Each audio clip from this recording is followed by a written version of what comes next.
AP మంత్రి ధర్మాన ప్రసాదరావు వాలంటీర్లు booth ఏజెంట్లుగా ఉండాలని వ్యాఖ్యానించడంపై బీజేపీ రాష్ట్ర అధ్యక్షురాలు దగ్గుబాటి పురంధేశ్వరి మండిపడ్డారు. దొంగ ఓట్ల అంశంలో ఎలక్షన్ కమిషన్ నిబంధనలను వైఎస్ఆర్సీపీ నేతలు ఉల్లంఘించారని ఆమె విమర్శించారు. ఈ అంశాలపై ఇప్పటికే సీఈసీకి లేఖ రాశామని తెలిపారు. త్వరలో జరగనున్న ఎన్నికల కోసం వైఎస్ఆర్సీపీ ప్రభుత్వం వాలంటీర్ వ్యవస్థను వాడుకుంటోందని పురంధేశ్వరి ఆరోపించారు. మంత్రి ధర్మాన వ్యాఖ్యలు ఎన్నికల నిబంధనలకు విరుద్ధంగా ఉన్నాయని ధ్వజమెత్తారు. నరేంద్ర మోదీ పాలనలో అయోధ్య కళ సాకారమైందని పేర్కొన్నారు. చెప్పడం జరిగింది.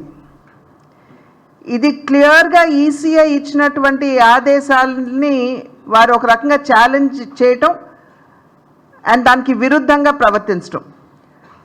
అది మాత్రమే కాకుండా ఫిబ్రవరి 2వ తారీఖున ఫిరంగిపురంలో రాష్ట్ర ముఖ్యమంత్రి గారు జగన్మోహన్ రెడ్డి గారు వారు కూడా ఇచ్చినటువంటి పిలుపు ఏమిటంటే వాలంటీర్స్ సీనియర్ సిటిజన్స్ అందరినీ తీసుకురావాలి అని, బూతుల దగ్గరికి తీసుకొచ్చి వారిని ఫ్యాన్ గుర్తుపై వేసే విధంగా వారికి స్ఫూర్తినివ్వాలని 2వ తారీఖున వారు నిర్వహించినటువంటి సభలో చెప్పినటువంటి విషయం.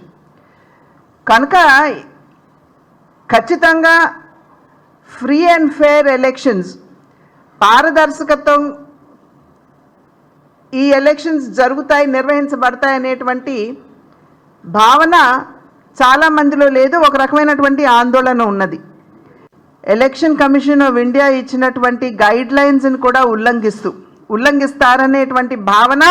ఈ వీడియో మీకు నచ్చినట్టయితే లైక్ చేయండి, 10 మందికి షేర్ చేయండి. అలాగే కామెంట్ల రూపంలో మీ అభిప్రాయాలను మాతో పంచుకోండి. Nationalist hub group of channels ను సబ్స్క్రైబ్ చేసుకుని తెలుగునాట జాతీయవాద జర్నలిజాన్ని ప్రోత్సహించండి. ఈ వీడియో కింద ఉన్న బెల్ ఐకాన్ పై క్లిక్ చేయడం మర్చిపోవద్దు.